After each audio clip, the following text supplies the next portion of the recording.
내가 저기 PPT에 이 아인슈타인하고 로렌스의 그 대화 만나는 장면을 네. 내가 한 거 있지? 네, 영화 같아요, 선생님. 그거를 승미 씨가 한번 읽으라고. 네?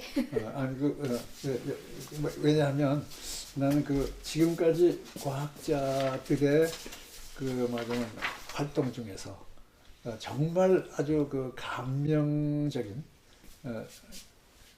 놀라운, 그리고 역사적으로도 아마 지성사에서 그 정도의 그 지적인 이 대화가 오간 장면, 이런 것이 별로 없을 것 같은데, 그걸 또 그 에렌 페스트라는 또 사람이 아주 그 정말 뭐라고 될까, 거의 시적으로 그걸 이제 얘기해놔서 내가 그걸 번역을 했고, 여기다가도 그걸 그대로 내가 실었는데, 물론 하루 읽으면 뭐 다 되지만 또 여기서 한번 우리가 그걸 읽고 한번 감상을 해가면서 여기 이렇게 읽어보세요. 근데 여기다가 글로 다 써놨다. 그러니까 네. 이 스크린 보면서 그냥 읽어도 돼. 네. 예, 근데 우리 또 그 승미 씨의 그 또 목소리로 그걸 한번 보고, 그리고 그저 거기에 대해서 우리 잘못 읽습니다.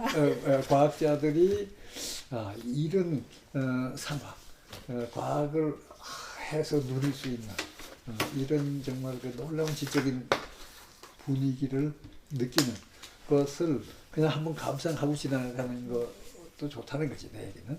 네. 그래서 여기 조명 좀 켜주세요.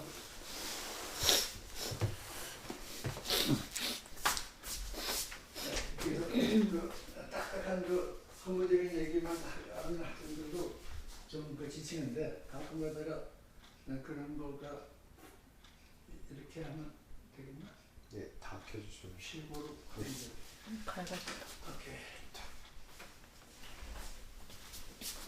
여기 좀만 더. 그래서 이번엔 천천히 가자. 그리고 그것이 이제 우주 이해하는 데 결과적으로 어떤 놀라운 성과를 가지고 있느냐.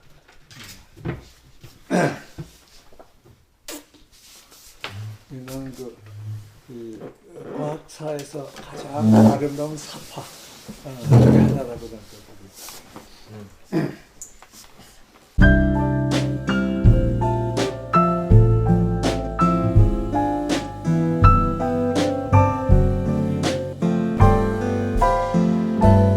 이번 시간에는 우주와 물질 이야기를 다 할 수는 없고요. 앞에 이제 시작 부분 정도 얘기 좀 재미난 일화들 뭐 이런 것도 중심으로 하겠습니다. 여기 앞에 선생님 이런 것도 해두셨는데, 요거는 앞에 확인차 이렇게 써두신 거죠? 요거 조금 조금 전. 여기가 이제 이 시무 6도인데 얘 낭만적이잖아요. 이제 소를 이제 길 들였네. 구하고 길까지 들였어. 이제는 피를 불면서 여행하는 거야. 예, 다시 말하면 지금까지 것을 우리가 어느 정도 기본적인 이해를 한다면, 지금부터는 자, 이걸 가지고 우리가 펼쳐서 우주를 보자. 우주가 어떤 존재냐. 그리고 생명을 보자. 그 다음에 나 자신을 보고 내 삶을 보자. 이런 거에 토대가 현재 이 소가 마련되고 길들여진 소가 지금 생긴 거고, 이것을 즐기면서 이제부터는 피를 불자. 그리고 우주를 유람하자. 이런 단계예요. 그러니까 말하자면 지금부터는 즐기는 단계. 이 학문을 했으면 우리는 이제 이렇게 놀라운 즐거움을 누릴 수 있다 하는 걸로 가는 출발이라고. 그래서 이렇게 얘기할 수 있죠. 내용은 최고로 어렵던데. 비리는 못 보겠는데. 힘이 불자는 거야 이제. 비리 불려면 힘이 들겠네요. 그래서 그럼 우선 이거부터 간단히 요약을 하면 역시 여전히 처음 상태에서 낮은 상태로 가는데 우주 전체에 이번엔 시간 공간도 변하고 있다. 그래서 처음 공간에서 낮은 공간으로 공간 자체가 변하는 놀라운 일이 있죠. 그래서 t가 0일 때는 이게 어떻게 되나? 이건 t0고 이게 t가 0일 때는 이건 그게 아니고 그 처음에는 우리가 빅뱅이라고 부르는데 뭐 지금부터 한 138억 년 전에는 우주와 시공간이 없었다고 지금 그냥 보는 게 제일 그때부터 우주가 생겨나서 팽창하기 시작하는 그 시간에 따라서 이 팽창 계수를 나타내요. 그래서 단위 공간이 시간에 따라서 얼마만큼 이렇게 늘어나고 있느냐 하는 건데 이것이 수학적으로 시간의 함수로 이렇게 표시가 되는 이런 것을 우리가 지금 알게 됐어요. 그리고 여기서 이제 그 W라고 하는 거는 이것이 물질이 주로 있느냐, 빛이 주로 있느냐에 따라서 보는 것을 같이 넣고 지금 현재 양쪽에 다 있으니까 물론 두 가지 다 넣어야 되지만은 초기에는 이것이 기본이고 요즘은 이것이 더 이제 그 주가 되고 해서 여기다 집어넣으면 시간의 함수로 우주 공간이 어떻게 변해나가냐. 근데 거기서 재미난 거는 이번에는 이제 그 통계학적인 관계를 쓰면 시간의 변화는 온도의 변화하고 이런 관계가 있다는 것을 보일 수가 있어요. 이건 이제 그 통계학의 부분에서 뭐 생략하고 지나왔지만 그걸 자세히 보면 그것도 우리 책에서 읽을 수가 있는데 뭐 이걸 도출했죠 우리 책에서도. 그러면은 시간에 따라서 온도가 얼마냐 하는 것을 시간의 함수로 이렇게 알 수가 있어. 근데 왜 여기 온도를 강조했느냐? 통계학에서 제일 중요한 거는 외부 영향, 어떤 대상이 어떻게 변하는 거는 그것의 자유에너지인데 그 자유에너지가 결정적으로 의존하는 건 온도예요. 그래서 우주의 온도가 이렇게 달라지면 거기에 맞춰서 우주의 구성 요소들이 어떻게 얽혀서 다른 걸로 변화하느냐 하는 이해의 바탕을 우리가 지금까지 마련했으니까 이걸 통해서 그럼 우주가 실제로 언제 어떤 것이 어떻게 변해 나와서 오늘 우리가 보는 우주 그리고 우리 자신을 구성하고 있는 이 물질 세계까지 연관을 삼을 수 있다. 이런 얘기가 되죠. 이건 참 즐거운 얘기지. 이제 우리 우주를 이제 이해하는데, 근데 다양한 것은 우리 그 이해의 바탕이 되는 이 원리를 우리가 규명했어요. 그런데 아직까지 물론 언급은 했지만 별로 자세히 얘기하지 않은 거는 특히 이 식을 도출하는 것이 아인슈타인의 일반 상대성 이론에서 나와. 그러니까 아인슈타인의 그 4차원 공간, 시공간 놀라운 건데 다시 이것이 휘어진다는 얘기를 했죠. 주변에 에너지와 운동량의 분포가 있으면 이게 휘어져요. 보통 물질 분포가 있으면 그렇다고 하는 건데 사실 그 물질은 에너지와 운동량을 나타내요. 그래서 우주 전체가 공간이 어떻게 팽창하느냐, 또 팽창하면서 온도가 어떻게 변하느냐, 온도가 어떻게 변화하면은 자유에너지가 어떻게 변하고, 자유에너지 변화의 가장 낮은 쪽으로 따라가다 보면 우주 내에 어떤 물질이 언제 어떻게 만들어져서 여기까지 왔느냐를 이해하는 길잡이가 되는 거죠. 그래서 그것을 그 놀라운 이론 중에 아주 중요한 한 부분이 일반 상대성 이론인데 아인슈타인이 1915년경에 이걸 만들고 그리고 곧 이어서 정확한 연대가 아마 어디 적혀 있을 텐데 로렌스라고 하는 당시 물리학계의 최고 원로면서 가장 아인슈타인이 존경했던 로렌스 교수를 아인슈타인이 만나러 가는 거예요. 가서 뭘 했냐? 바로 그 일반상대성 이론에 대한 토론을 한 거예요. 그때까지만 해도 그 일반상대성 이론이 우주에 이런 놀라운 시공간의 변화를 주는 거를 미처 모를 때인데. 아인슈타인 자신. 아인슈타인 자신도. 그리고 그 후에 이제 곧 그걸 적용을 했죠.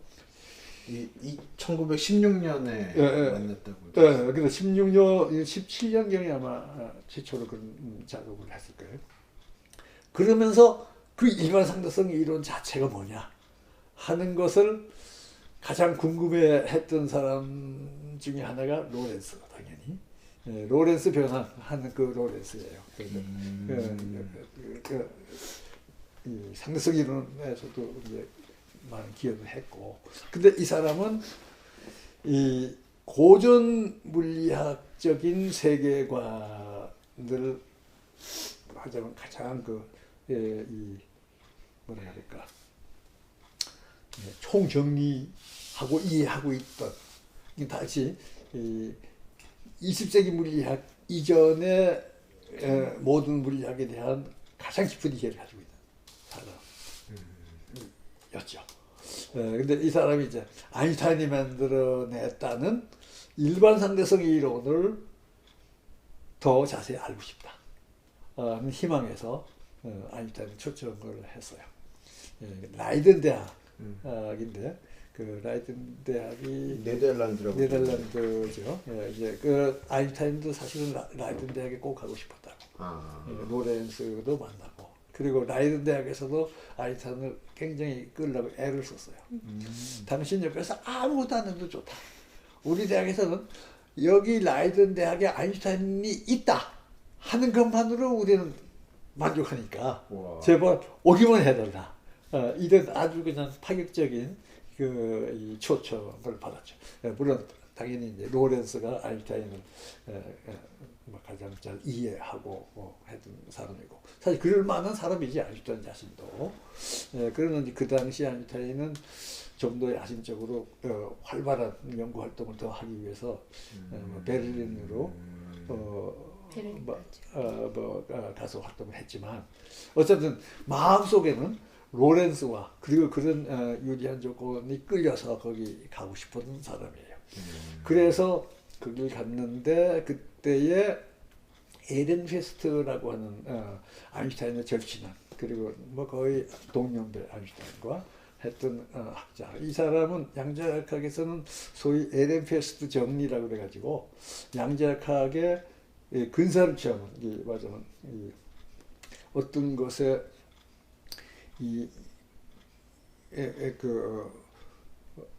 기대치, 모든 물리학의 기대치를 취하면 그것이 곧 고전역학에 해당한다 하는 공리상 이런 제초로 얘기하는 것이 에렌페스트야. 그걸 에렌페스트 정리라고 불러요.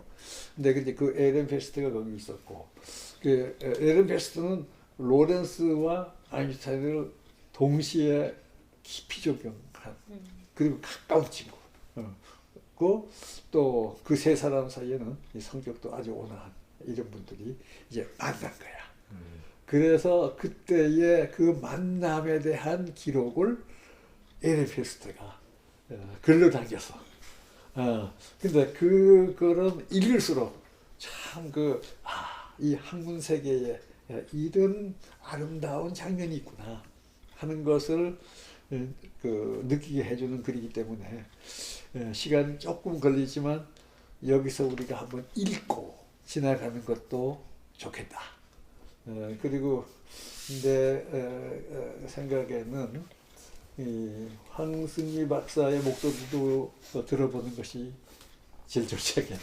그래서 우리 황승미 박사가 이거를 한번 좀 읽어주면은 좋겠어요. 천천히 읽으세요. 네. 저 원래 좀 빨리 읽어가지고. 여기 늘 지켜온 저기서부터 할까요? 그렇죠. 예. 아름답게 읽어. 에렌페스트의 방문곡. 늘 지켜온 방식대로 로렌츠는 우선 저녁 식사를 하는 자리에서 아인슈타인으로 하여금 따뜻하고 유쾌한 호의적 분위기에 휩싸이도록 해주었다. 그러고 나서 우리는 천천히 로렌츠의 안락하고 간소한 서재로 올라갔다. 귀빈을 위한 아주 좋은 안락의자가 큰 연구용 테이블 옆자리에 조심스럽게 놓여 있었다. 조용하고 또 어떠한 초조감도 일어나지 않도록 손님을 위해 담배가 마련되어 있었다. 그러고 나서야 로렌츠는 조용히 중력장 내에서 빛이 굽는다는 아인슈타인의 이론에 관해 매우 세련된 질문을 해나갔다. 아인슈타인은 안락의자에 편안히 앉아 담배를 피우며 즐겁게 고개를 끄덕이면서 이야기에 귀를 기울였다.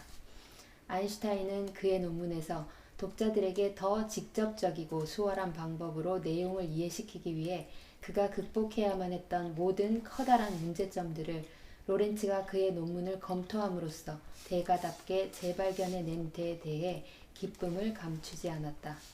그러나 로렌츠가 말을 더 계속해 나감에 따라 아인슈타인은 담배를 뿜는 횟수가 줄어들었고 그의 안락의자에서 몸을 바로 세워가며 이야기에 신경을 집중시키고 있었다. 그가 말을 마쳤을 때 아인슈타인은 로렌츠가 말하면서 종이 위에 보조적으로 기록한 수식들을 몸을 굽혀 들여다보았다. 담배는 이미 버렸고 아인슈타인은 생각에 잠긴 채 자기 오른쪽 귀를 덮고 있는 머리카락들을 손으로 만지작거렸다. 한편 로렌츠는 완전히 명상에 빠진 아인슈타인을 바라보며 미소를 띄우고 있었는데 이는 마치 한 아버지가 특별히 사랑하는 아들에게 호두를 하나 내주고는 그 아들이 이것을 틀림없이 깨기는 깰 텐데 어떤 방법으로 깨는가를 열심히 지켜보는 바로 그런 태도였다. 한참 시간이 흐르고 나서 아인슈타인은 갑자기 머리를 번쩍 들더니 즐거운 표정으로 됐습니다 라고 했다. 그러고 나서도 얼마 동안은 서로 말을 가로채어가며 몇 마디 주고받으며 부분적인 의견 차이도 있었으나 이것은 곧 급속도로 해명되어 나갔고 급기야는 서로 간의 완전한 이해에 도달했다. 그러고 나서 두 사람은 즐거운 눈으로 새 이론의 이 번쩍이는 보배들을 들여다보고 있었다. 예, 그러니까 학자라면 이런 장면을 한번 겪어보는 것이 아마 꿈일 것 같아요. 뭐 나도 한 벌써 6, 70년 학문을 했지만 사실 이런 장면을 가지지는 못했는데. 선생님 혼자 가지신 거 아니에요? 근데 혼자 밤에. 근데 하여간 뭐 그런 의미에서만 해도 아인슈타인 그리고 그 세 사람 참 그 학문을 정말 즐기는 건데 여기서 제일 마지막 구절이 와서 가슴에 딱 꼽히네요. 이 번쩍이는 보배들을 들여다보고 있었다. 근데 이것이 얼마나 큰 보배인지 물론 당연히 보배라고 생각했지만 사실은 그 이후에 우리의 우주 이해를 보면 이런 놀라운 보배가 또 있을까 싶은 정도죠. 근데 이걸 즐거운 눈으로 봤지만 사실은 아직도 그 중요성은 이 두 사람 내지 세 사람 사이에 완전히 이제 납득이 됐다고 보기는 어려워요.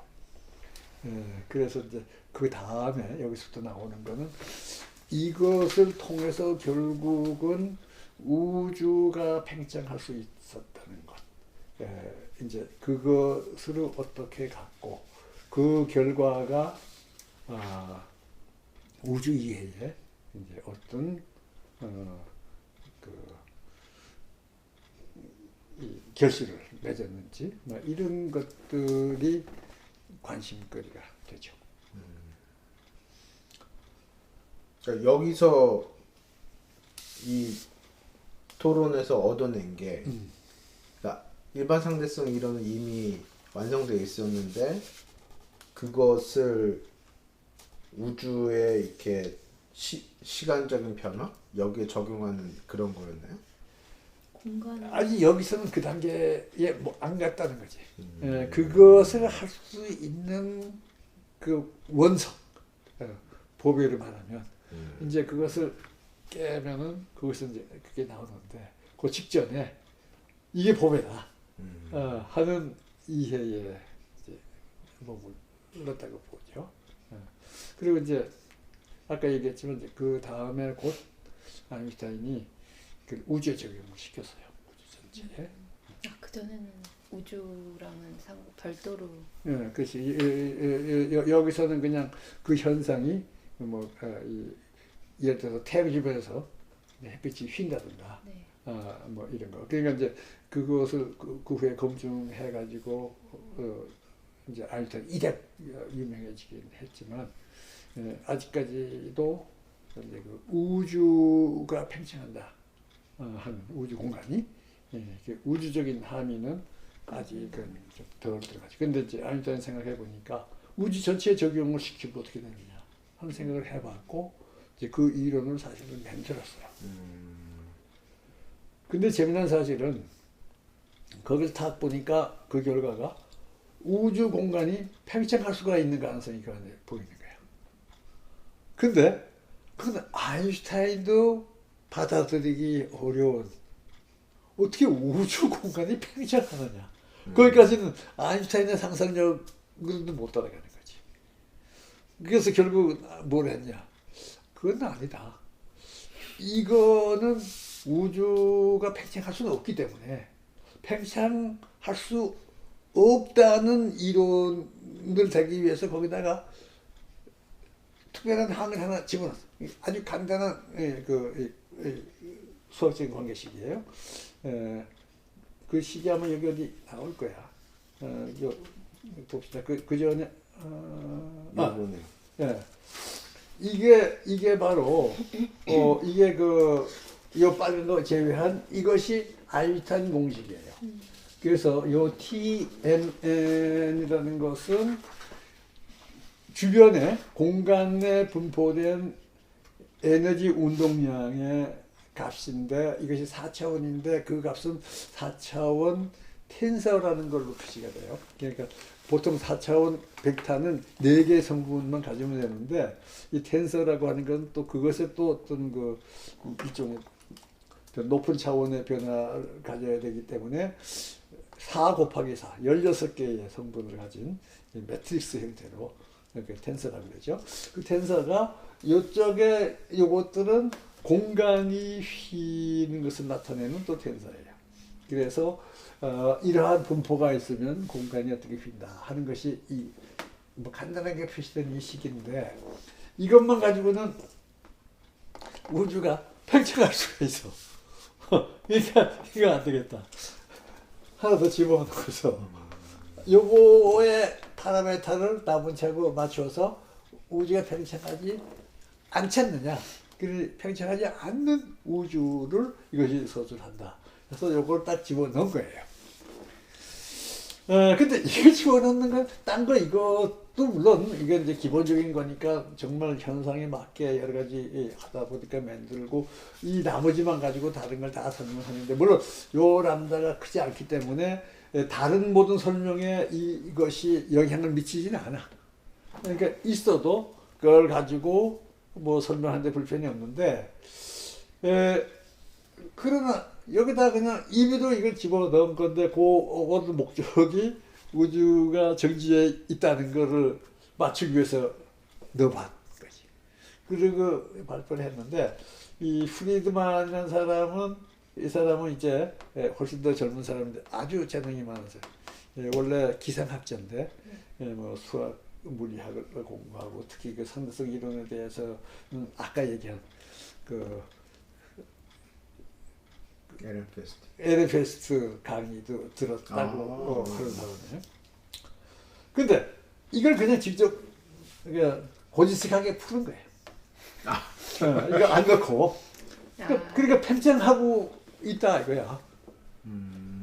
팽창하고 있다 그대로 발표를 한 거예요. 그러니까 이제 아인슈타인이 그때 이걸 알았는지 몰랐는지 아인슈타인도 자기도 그걸 알지만 할 수가 없지 않지. 이렇게 했는데, 있는 대로 이걸 풀면 이렇게 합니다. 그런데 재미난 사실은 그리고 몇 년 후에 허블 이라는 사람과 또 뭐 그 또 한 사람 누구 있죠? 예. 펜지어스 어, 어. 펜지어스 어, 레이스.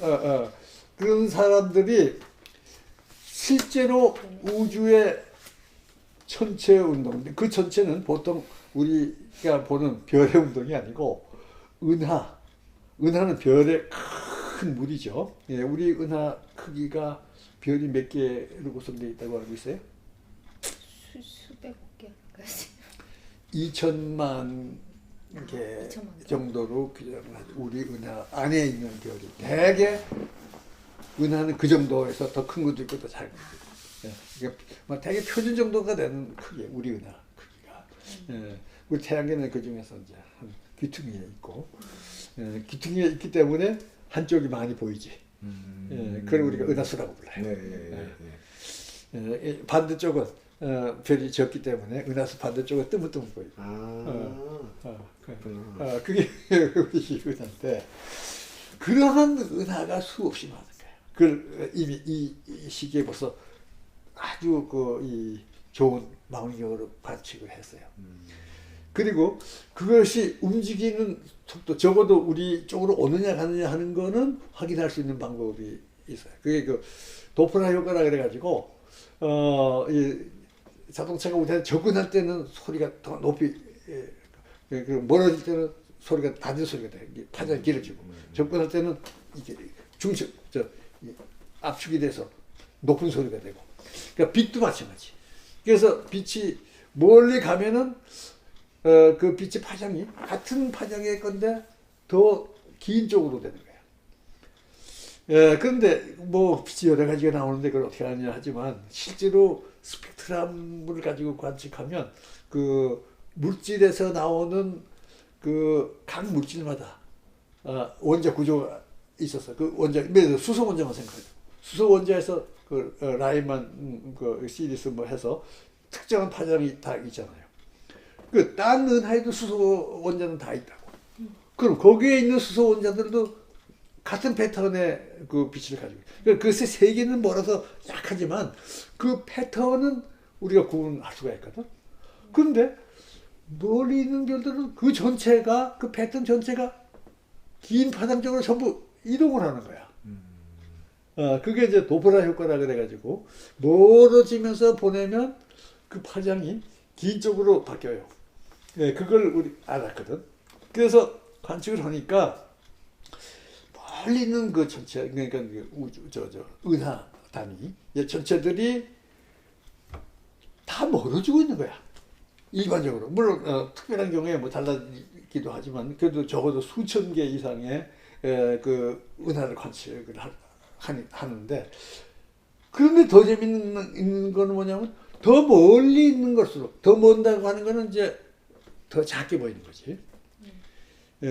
그리고 사실은 이제 특별한 그 변광성이라는 게 있어가지고 그 변광성은 또 특별한 그 크기는 거의 같고 어디든지 그 변광성이 되기 위해서는 그 별 자체의 크기는 꼭 일정한 범위 안에 들어야 변광성이 되는데 그리고 그건 또 거기에 맞는 그 주기를 내기 때문에 변광성은 비교적 정확하게 관찰을 할 수가 있어. 그 변광성이 얼마나 크냐에 따라서 얼마나 뭐냐 하는 것 같은다고. 왜냐하면 변광성 자체는 크게 같으니까. 그래서 멀리 있는 은하를 알 수가 있는데 그 멀리 있는 것으로 더 빨리 멀어지는 거야. 모든 방향으로. 그러니까 그럴 수도 있는 거지. 그러면 우리 여기 있다가 다 한꺼번에 퍼진 거냐? 뭐 그럴 수도 있는 거지. 근데 왜 더 빨리 멀어지느냐? 먼 것으로. 이걸 가만히 해석을 해보면은 무슨 얘기가 되느냐 하면 그것이 개별적으로 운동을 하는 거가 아니고 이것들이 놓여있는 공간 자체가 팽창하면 그러면은 먼 곳으로 더 빨리 멀어지고 그 멀어지는 정도가 공간이 일정한 방식으로 모든 쪽에서 팽창하면은 그런 현상이 나올 수밖에 없다 하는 거를 유추했어요. 그래서 그것이 허블 법칙 그리고 요즘 허블 플러스 르메트리 이도 기여를 사실 같이 했는데 초기에는 안 알려졌기 때문에 좀 허브 르베트리 법칙이라고 그걸 이제 바꿨는데 그 법칙을 발표한 것이 이 사람이 이거 얘기한 10년, 한 2029년. 거의 한 12여 년 네. 후에 그게 나왔다고. 근데 아인슈타인도 그걸 봤지. 실제로 그게 뭐 공간이 팽창하고 있다. 그리고 이미 프리드만은 그렇다는 걸 이론적으로 벌써 얘기를 한 거야. 일단 한 발 놓친 거지. 사실 여기서 요빠른 거 안 넣었으면은 그 얘기를 했을 텐데, 그래서 아인슈타인이 후회를 했어요. 내 평생에 가장 큰 실수를 했다. 왜 보지 못했냐. 그렇게 된 그런 이제 그 유래가 있는 건데, 근데 얘기는 거기서 끝나는 게 아니야. 더 재미있어요. 그렇게 해서 지금 우리는 이 식을 기반으로 해서 이제 우주가 어떻게 팽창하고 있다는 것을 지금 여러 가지 데이터를 종합해서 지금 보고 있고, 뭐 얘기했지만은 첫 출발이 138억 년 전에, 그리고 어쩌보면 요즘은 플러스 마이너스 1억 년 내로 우주가 시작됐다 한 얘기들이 지금 굉장히 정교한 게 나오는데, 이 안에 이제 사실 파라미터들을 우리가 조정할 수 있는 것들이 꽤 많이 있어. 그것들을 거기에 우리가 그 관측할 수 있는 거기에 맞춰가지고, 그냥 기본 틀은 이 틀이죠. 했는데 그거를 제대로 맞추려고 보니까 이게 필요한 거야. 그래요. 요것을 적당한 값을 넣어야 실제로 우리가 관측하는 이 우주의 모습이 가장 잘 서술이 돼요. 그 도덕을 집어넣었다고 요즘은. 물론 아인슈타인 처음에 했던 요 값은 아니고, 요것을 이제 우리 실제 관측 현상에 제일 잘 맞게 해서 하는 것이 이제 그 우주의 표준 모형이라고 그러는데, 그래서 다시 이걸 집어넣었어요. 그래서 이제 사람들 얘기는 아인슈타인이 버린 거는 휴지통에 버린 거조차 유용하다. 맞으면 아인슈타인 이걸 휴지통에다 집어넣는데 돈을 주워다가 쓴다 이거지. 그런 얘기가 그 농담으로 나오는데, 저는 저 식을 보면 다 이해는 안 되는데 곱셈이 아니라 덧셈이라는 게 좀 되게 좀 신기했어요. 그렇지. 어떻게 더 하는데 어떻게 우주가 팽창하게 될까?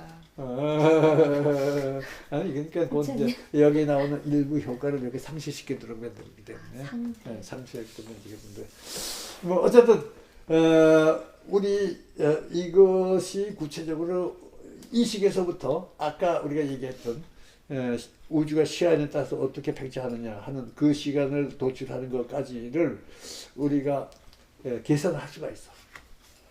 그 계산을 학생들이 해봐도 좋고, 아마 학생들이 그걸 한다 그러면 굉장히 유익할 거예요. 그것만 하면 A뿔 받는 건가요, 선생님? 그리고 이 두 분도 언제 기회가 있으면 그걸 해봐도 좋은데, 그걸 나도 했어요. 해서 그거를 버리기가 아까워서 그 구체적인 과정 전체를 이 책에다가 뒤에요? 여기 이 부록에 그걸 그대로 집어넣었어. 계산 과정을. 이게 그 부록에 여기 그- 표지 이게 그거 거죠? 그 과정의 일부 사진을 찍어서 아예 거기 넣었던데. 근데 거기 보면은 꽤 빠자면 복잡하다는 것보다도 사실은 이 논리가 복잡한 건 없어. 근데 이게 원래 이제 이 4차원의 그 양들이기 때문에 그 양들이 복잡한 표현이 많아요. 그걸 하나하나 그대로 그냥 이 컴퓨터에서 내가 찍어가면서 계산했는데 거기 있는 그대로 여기다가 옮겨줬어. 그러니까 요걸 한번 해보면 그 마지막 그 시기에 이제 나오는데 뭐 어떤 중간에 근사하고 과정을 하고 뭐 이런 것까지 다 있어요. 그러면 이제 그 시기 그거를 나도 할 수 있다. 누구나 그거 자신을 주기 위해서. 그리고 혹시 해서 그 중에 하나만 틀려도 영 딴 데로 가거든. 그래서 중간중간 체크를 해라. 이거예요. 그래서 이걸 한번 해보면 그러면 이 사람이 한 거, 그리고 아인슈타인은 그것이 어떻게 나온다 하는 거를 이제 알게 돼요.